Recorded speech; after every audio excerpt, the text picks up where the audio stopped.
Furiosa ఏ mad max సాగా. నిజంగానే ఈ movie ఒక సాగానే. ఈ వీడియో లాస్ట్ లో ఈ మూవీ డైరెక్ట్ చేసిన legendary film maker George Miller గారి ఒక మూవీ రికమెండేషన్ ఇస్తాను. సో వీడియో అంతా కంప్లీట్ గా చూడండి.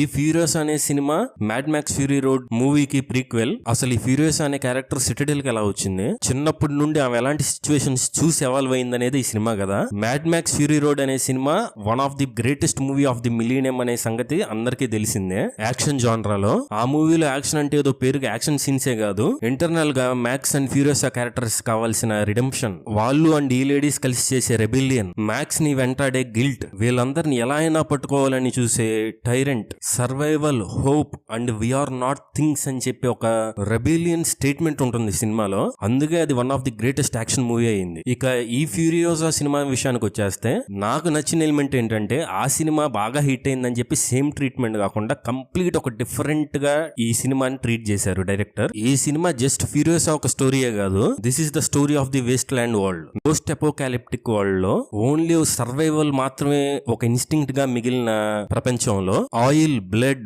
వాటర్, పవర్ ఇవి ఎంత నెసెసరీయో కళ్ళకు కట్టినట్లు చూపిస్తారు. ఎస్, ఈ మూవీలో అందరికి కావాల్సిన ఒక మైండ్ బ్లోయింగ్ యాక్షన్ సీక్వెన్సెస్ ఉంటాయి. మిడిల్ పాయింట్ లో వచ్చే ఈ చేస్ సీక్వెన్స్ మాత్రం అసలు మెంటల్ ఎక్కిపోయింది అంతే. ఫ్యూచర్ డైరెక్టర్స్ ఇక నుండి చేస్ సీక్వెన్స్ ఎలా తీయాలి అని ఈ సీక్వెన్స్ చూసి నేర్చుకుంటారు. ఆ మోటార్ బైక్ ఇంజిన్ సౌండ్స్ ఇప్పటికీ నా చెవులకు వినపడతానే ఉంది. సౌండ్ డిజైన్ తో అంత ఇమ్మర్సివ్ ఎఫెక్ట్ ఇచ్చారు. అండ్ మూవీలో కొన్ని మైనస్లు చెప్పాలంటే మ్యాడ్ మ్యాక్స్ ఫ్యూరీ రోడ్ నచ్చిన వాళ్ళకి ఈ మూవీ కొంత డిసప్పాయింట్ చేయొచ్చు. ఎందుకంటే ఆ సినిమాలో లాగా ఉండాలని చెప్పి ఎక్స్పెక్టేషన్ పెట్టుకుని వస్తారు.